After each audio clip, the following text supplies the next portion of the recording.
Good afternoon to everyone. First of all, it is very good to be in Forest City. We just previously had a very good meeting with some of the hospital education leaders here in the Forest City and Eastern Arkansas community with the mayor, the county judge, and we had a very good conversation about the challenges but also the opportunities here in Forest City. I was delighted to be joined by Representative Reginald Murdoch, Mayor Cedric Williams, Senator Ron Caldwell, Senator Keith Ingram, Representative Steve Hollowell, and Judge Gary Hughes, just some of those that we previously met with. And I wanted to invite Mayor Williams to come and to give a greeting as well. But I also wanted to recognize the birthday of Ruby Williams, the mother of the mayor, who is tomorrow 79 years of age, and I understand she is a regular follower of some of these news briefings. So Ruby, happy birthday to you. Mayor, thank you for your incredible support through this. I will tell everyone that on Saturday we had 550 tests were done here in Forest City. 550. This is the most extensive testing done in any community since this pandemic began. And it happened right here because of the community, the support, and the leadership of the mayor. So Mayor, I invite you to come make comments.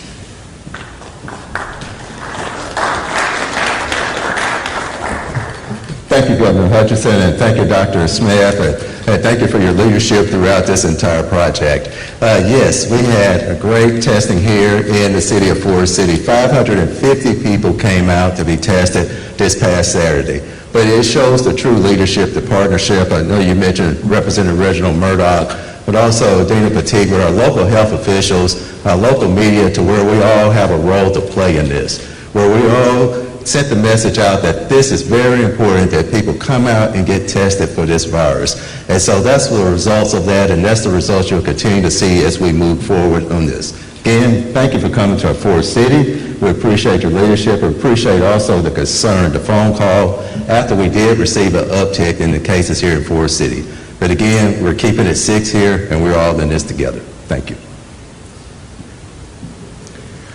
Thank you, Mayor. And I mentioned that we had 550 tests that were done here in Forest City last Saturday, and Dr. Smith, of course, led that effort through the Department of Health in a great partnership with the community. And we have not received all of the results in yet from the 550 that were tested, but we do have 290 results that are in, and of the 290 results, 24 were positive. And so I consider that's good numbers. The number that were tested, but also even the positivity rate is below the 10%, even though it's a little bit higher than the statewide average in recent weeks. Let me go to the statewide report now, if I might, and we can go ahead and put on the graph. On Saturday, the last time we had this daily update, we had 4,578 cases, and then on Sunday we had 181 cases. Most of those in the 131 of those were in the prison environment, and that left 50 that were in the community, and so that brought the total to 4,759. And so since yesterday, moving to today, we've had an additional 54 cases, and that gives our total caseload right now in terms of positive cases to 4,813. 4,813. During the last 24 hours, we've done 2,329 tests, which again is good, marching toward the 60,000 tests in May. Which is our objective. It's a 2.8% positivity rate statewide. In terms of hospitalizations, we had an increase of 12 that have been hospitalized. That brings our hospitalizations to 77, and our deaths have increased by 2, bringing our deaths to 100. If we could go, see, that's the number of new COVID cases. This is a new way to look at it. It's the same graph that we've had before, which is the 7-day rolling average, but this is week by week is what it is through the course of the week. And you can see at the height of the cases with the top line there, we had over averaged 160-some cases, but then we're down, of course, in the last 7 days to that average of about 60 or 58 cases. Go to the next slide.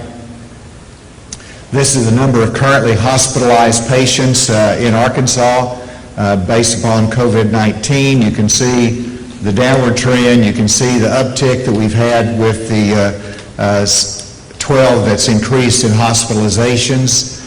Go to the next slide. This is the number of active cases, and I mentioned that we had 4,813 cases statewide, but if you subtract from that those that have recovered, that leaves you the active cases, and that puts the active cases, it looks like, at about 1,050 or something like that, above the 1,000 mark. And then if you go to the next one, this is just the southeast region. So we're changing from a statewide graph to a southeast region graph, and there's some educational benefit from this. You can see a little bit more where we are in the southeast region. And this is the 7-day rolling average of new cases in the southeast region. And you see the spike that's there, but the orange line is where the average is, and it's taken a good trajectory in the last couple of days. Next one, we see the number of currently hospitalized, and this is just in the southeast region. Again, you can see where the peak was, and these look like very tall graphs, but that's about 34 at the height. 34 hospitalized in the southeast region, goes up and down on a downward trend, and whereas now we have about 12 that's hospitalized in the southeast region. And then next you'll see this is the growth rate, and this is instructive to us because this is the growth rate of new COVID cases in Arkansas May 10th through May 16th by public health region. And so in central Arkansas, you got a 10% growth rate. Northeast, about an 18. Northwest, you've got about a 21. And then in the southeast, this is where you have about a 25% growth rate in that region over the last 6-7 days. And then the southwest region is down a little bit from that. And so that tells everyone that we've made a lot of progress, but we've also done a lot of testing here. And of course, you can see that it had somewhat of a spike in the number of cases, even though we like the positivity rate that has been demonstrated in the last few weeks particularly. I did want to make one announcement today before I turn it over to Dr. Smith. And that is, as I've indicated, we'd make an announcement on bars. We've opened up the entire state of Arkansas in terms of retail shops and lifting restrictions so they can all be open. Now, some have limitations on size, like restaurants is still in phase 1 at 1/3 occupancy. But in terms of the bars, we have not opened that up. I'm announcing today that bars that are associated and in restaurant facilities, those bars can be open effective May 19th, which is tomorrow. Now, there's another type of freestanding bars, and those we want to give a little more time to, make sure they're properly prepared and have the safety precautions in place. They will be allowed to open on Tuesday, May 26th, which is a week from tomorrow. So there's a week gap between bars that are in restaurant and bars that are freestanding and are not associated with a restaurant.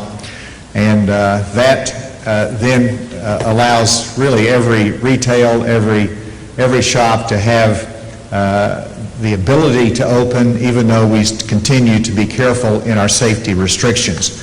With that, let me turn it over to Dr. Smith for his comments.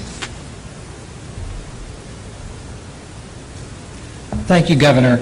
It is good to be here in Forest City and to report out to you some of the numbers and the success of the testing program over the weekend. And I'm also going to encourage that people continue to come forward and get tested. I'd like to give a few more details on the numbers that the governor's provided. He's already mentioned that we had 54 new cases since yesterday. One of those was in a correctional facility, so 53 of those were from the community. So our total cases are 4,813. Of those, 1,068 are active cases. Of those 1,068, 378 are in correctional institutions, 99 are in nursing homes, and 591 are in the community. And we don't have any new counties today. The governor mentioned that we had a net increase of 12 in our hospitalized, so we currently have hospitalized 77 patients. Now that increase is a pretty substantial jump in the number of hospitalized cases. What we do know is that hospitalizations tend to lag about a week behind cases. And about the middle part of last week, we had quite a few cases that were reported. So this is not surprising. Fortunately, our number of cases have come down since then, and hopefully we'll see those hospitalizations come down as well. But we'll be watching that very carefully. We have 12 who are currently on a ventilator. That's no change from yesterday. And as the governor mentioned, we had 2 additional deaths, so we're at a total of 100 deaths in our state. We have 3,645 who have recovered, and that's an increase of 55 since yesterday. The governor has mentioned the success of the Forest City testing on Saturday. We had a goal of 500, and we exceeded that. We tested 550. And of those, as of about 30 minutes ago, we had 290 results, and as the governor mentioned, 24 of those were positive. We are expecting to have the rest of those completed by this evening. And I want to talk about testing for just a moment. Fortunately, in this county, in St. Francis County, we've done fairly well in terms of testing, in terms of numbers. For our entire state, we have tested 290 per 10,000 population. So as a per capita, 290 per 10,000. In St. Francis County, we've tested 762 per 10,000, and so that's more than twice for the per capita rate for the whole state. And in the southeast region, we've also done well. We've tested 388 per 10,000, so considerably above the state average. Now, many of those tests have been in correctional facilities, but we want to continue doing a lot of testing. We want to find out anyone who's positive so that they can isolate themselves and that we can follow up on those contacts. Although we have done quite a bit of testing, I know there are some who are reluctant to be tested for various reasons, and I want to encourage people to come out if they think they may be at risk or would like to know their status. We have testing available in our local health units to make that as accessible as possible. And then the last thing I wanted to talk about is about hospitals. We had a brief conversation here about the hospital here in Forest City, and one of the things that are limiting many of our hospitals now is the confidence that people have to come to hospitals. And I want to point out that all of our hospitals in the state have taken great measures to protect their staff and other patients. Some of those hospitals are actually screening all patients for COVID-19 when they come in. Some of them are testing them for COVID-19 as well. And so our hospitals are not places to avoid for those who need them. They're places where people should come to get the care they need. And this is has hit home very personally for me. Over the weekend, my mother-in-law, we needed to take her to the hospital. She ended up being admitted to the ICU, but fortunately, this morning was transferred out, and she's doing well now. But when we went to take her to the hospital Friday evening, she said, "I don't want to go. I'm afraid of getting COVID-19." So we had to have a little bit of a, sort of family discussion there. And I realize that there's a lot of people who are reluctant to get the care they need, whether it's in a hospital or whether it's in a clinic. And we want to encourage people to get the care they need. Our hospitals are doing a great job of putting in place those measures to protect the staff and other patients. With that, I'm going to go ahead and turn it back over to the governor. Thank you, Dr. Smith. And before I turn over questions, I should add that the Department of Health will be issuing specific guidelines on the lifting of some of the restrictions, the timing of it in reference to the bars. Obviously, when you say you're opening the bars up that are in restaurants, that there's still restrictions that do apply in terms of social distancing and the space limitations. But this will be a welcome relief to those that want to be able to add to their capacity in their restaurants in this fashion. With that, be happy to turn it open to questions. Joe Flaherty with the Democrat Gazette. Can you explain how the state initially became aware of the breach with the pandemic unemployment assistance site? Because the Arkansas Times reported on Friday evening that it was actually a computer programmer who was seeking to apply, who made an effort to contact the Division of Workforce Services and also state police about the vulnerability, which kind of contrasts a little bit with what you said on Saturday, that somebody illegally accessed the site. So could you explain just when and how the state first became aware of that breach?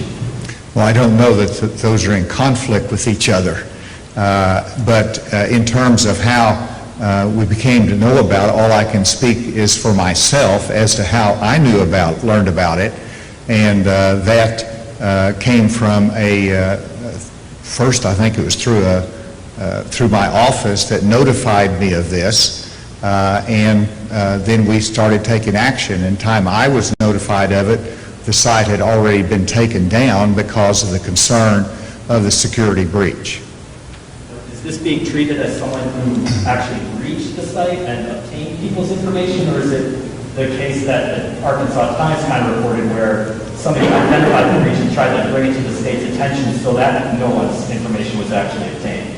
No, this matter is being investigated by the FBI, and my information is that the data was exploited. And so that raises serious concerns. That is the reason the site had to be shut down, and we're proceeding to make sure the site is in good security position so that we can resume our efforts to get the pandemic unemployment assistance to everyone who's applied for it. Just one more thing. Do you have an estimate on when the site's going to go back online? They worked over the weekend.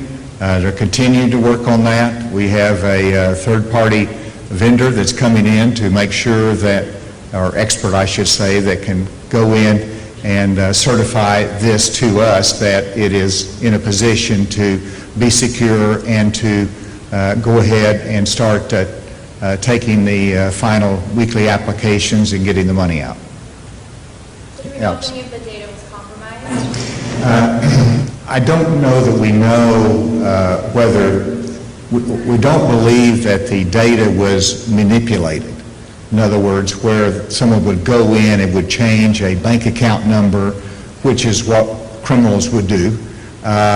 We don't know that that was the case, but when you say exploited, I believe that is a technical term of art that includes visual seeing of somebody else's data. And so that is a concern to us, and that is what constitutes a breach. And that's the extent of what I know now. This is technical. We have technical experts that are working on this. The FBI is working on this. And so that's all the data, that's all the information that I can share with you that I know right now. So exploited means the person saw the information, that's That's all that means? That is my understanding of that, is that, which is exploiting whenever you're there and you see somebody else's data. And that's what triggers a concern. Mr. Governor. Yes. Johnson, Times Herald. What are you planning to share with our nation's leaders on Wednesday when we're in Washington? I am honored to have the opportunity to go visit with the President and Vice President in the Oval Office Wednesday. This was at the White House's invitation, of course, and it's an opportunity to illustrate what people here in Arkansas are doing to open up the economy, to get back to business, to get back to work, but also how they have successfully lived through this and did all that they could to be safe during this time. Specifically, we also want to talk about the food processing industry in Arkansas that's so critical to our nation. We have over 60 processing plants in Arkansas, and we want to talk about the extraordinary job that they're doing in keeping our nation food supply in operation, which the President certainly has indicated is important to him. I'm sure there'll be many other things that are talked about, but those are a couple of things that are a good opportunity for us to showcase as to what we're doing here in the state. Chairman of the Democratic Party of Arkansas is calling for a bipartisan committee to investigate both the pandemic unemployment assistance site and the Ready for Business grant program. Do you have a response to that? Well, first of all, I think it's a shame that anybody would try to use the pandemic for partisan benefit and partisan attacks. I just think that is unnecessary, uncalled for, and whenever there's so many that are working together in a bipartisan fashion to seek solutions, I think that speaks very poorly that you engage in a partisan attack during this time. In fact, there was a bipartisan group of legislators that reviewed this in their last ALC meeting, Legislative Council meeting. It was bipartisan. They reviewed it. They expressed themselves. And so I think it's very disappointing that you would have this kind of partisan attack during a time when everybody is working very hard both for public safety, for our economy during struggling times, as well as trying to get assistance out to those people that need it. Yes, sir. Does anyone here know if I know you're not federal, but does the federal prison have showers for the guards when they leave their shift to require all the guards to shower, leave their dirty uniforms behind, have clean clothes and shoes available, and on the first day, if they don't already, you have the National Guard or Army Corps of Engineers to build such showers and sanitize their vehicles on that first day. Are you versed on that? I saw a Walmart 2 weeks ago and didn't know if he was coming to or from work. Yeah, I don't have any detailed knowledge of that. I would say with COVID-19, which is a respiratory pathogen, it's less a concern about what's on your clothes, more a concern if someone is infected and they're walking around without a face mask, then that's a risk to those around them. So the emphasis really should be on identifying those who are infected, and those who are infected should be in isolation. If they have to go out, they should always be wearing a face covering to control the source of infection. And that's more important than things like showers. Let's go remotely. Is there a question remotely? Yeah, Governor, this is Andrew with AP. I want to ask about two areas. Going back to the PUA site, how big of a concern is it the vulnerability of the site, the fact that this was something that someone was able to access? How much are you looking into that flaw and problems with the vendor of the site? And going back to the announcement on bars, could you or Dr. Smith elaborate more on what exactly are we going to see in terms of the restrictions, social distancing rules for both restaurant bars and freestanding bars, and back to the question of how is this going to be enforced? In terms of the PUA, whenever you look at any potential breach of data, it is obviously of great concern. This is personally identifiable information. That's important to everybody who applies. They don't need to have this aggravation in life. They need to get the resources, they need to get the check, they need to get the financial assistance. So it's very concerning and frustrating. And that's the reason we're having to pull the site down. We're having to make sure that the data is secure and the system is functioning in the right way. That's the reason we're bringing in a third-party verifier to give us that confidence and assurance. You look back, the fact that this had over 30,000 applicants go on the site, put in their information, and yet it was a computer programmer that breached the system.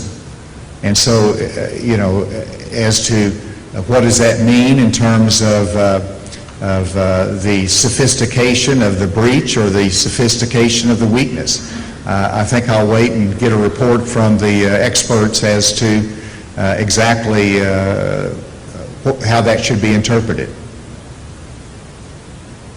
Hey, Governor. Oh, I'm sorry, there was another part to that question.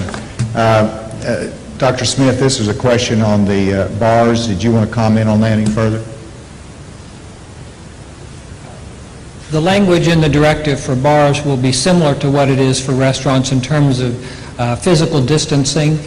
In terms of enforcement, again, these are all licensed facilities, and so they will be expected to comply with those directives just like they are with all the other rules pertaining to their business. I would like to add, though, as I mentioned on Saturday, as we move forward, we're going to continue to have the guidance on physical distancing and these other things in our directives and guidance, but we're going to depend more and more on people taking individual action to protect themselves and to protect those around them and their loved ones, and as well as public health interventions like testing and contact tracing, and less on regulatory mandates. And that's just how we're going to have to deal with COVID-19 as long as we have evidence of COVID-19 spread in our communities.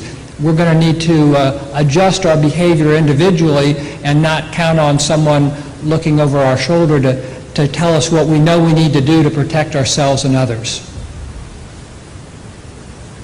Governor, this is Lindsey Miller with the Arkansas Times. On Friday, I alerted the Division of Workforce Services about the vulnerability on the PUA website after an applicant called the Times to notify us about the problem. This person only reached out to us after calling at least 2 state agencies first to report the issue. So can you explain what law you believe the applicant broke and why you see his actions in a negative light instead of as someone trying to help the state protect sensitive information? Well, I'll make sure I can get all of the question.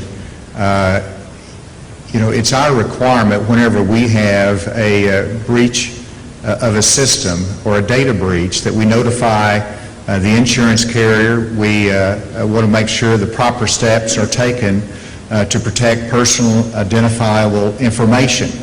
We took those steps. As one of those steps is that we do report it to law enforcement so they're aware of the breach, so that they can put it in the context of any other cyber attacks that might be taking place, that this would add a piece to the puzzle. In this instance, they recognize this as something that should be investigated further. They are doing that. And as to specific laws that are violated, I think I would leave that to the law enforcement professionals to answer that question. But it is certainly something that whenever you go in and you manipulate a system in order to gain an access that you're not allowed to have permission to access, that is a violation of the security that we want to have in place on these systems, and it would be a violation of the law as well, I would think. What about just the general public perception, though, of if you see something, if you see a vulnerability, shouldn't you report it? Well, the question is, do you see a vulnerability or did you find the vulnerability? And I think we'll let the investigation speak for itself on those points. Any other questions? Yes. On Memorial Day coming this Monday, what are your recommendations? Are all state parks back open? Good question, and the question is about Memorial Day. First of all, I hope everybody has, it's good weather. I hope everybody enjoys themselves. Keep safe from a social distance standpoint. And yes, this Memorial Weekend, our state parks will be open to RV campers. The lodges will be open, as well as some of the cabins. And so you go on the Department of Parks, Heritage, and Tourism website, get more specific information, and make the reservations as is allowed there. So I encourage everybody to be safe and to make sure that they protect themselves, but also to enjoy themselves as well.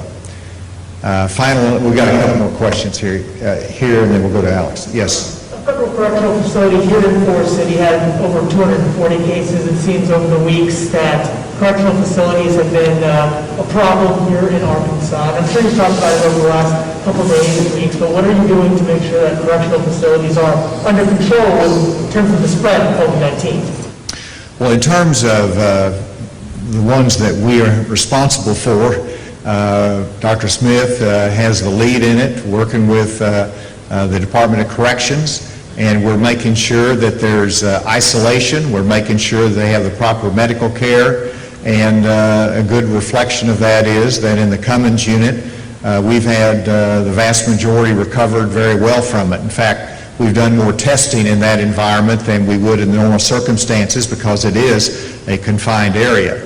In terms of something very close here to Forest City, obviously the FCI here, this is under federal control and federal jurisdiction, and they have to make the judgments. They brought in the CDC, but it's been in partnership with the Department of Health. I was actually on the phone with the Attorney General of the United States. I think it was about 2 weeks ago when it first was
And we have to internalize that process of making good and healthy choices, but ultimately people do need to make those choices to protect themselves and their loved ones.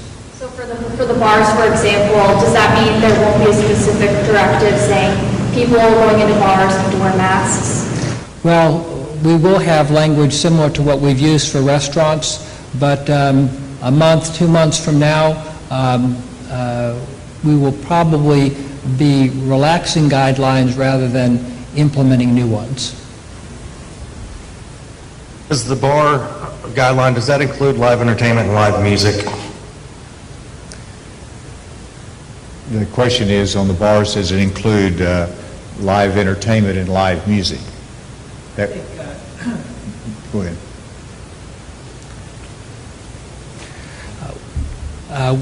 Some of that will be, is already covered under the large indoor venues directive, but I don't think that we would want to preclude live music from all those settings. All right, I'll take one more question. Is there any other question remotely?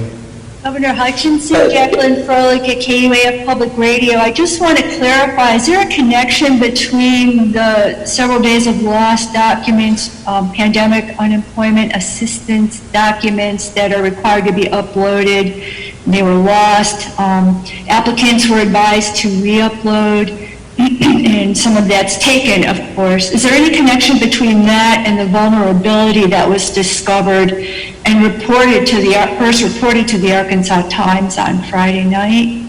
I'm not aware of any connection, but I'm also not the technical expert there, so we can try to look into that further, but I'm not aware of any connection. Thank you, sir. All right, thank you all very much today. Great to be in Forest City, and we'll look forward to coming back. Thank you.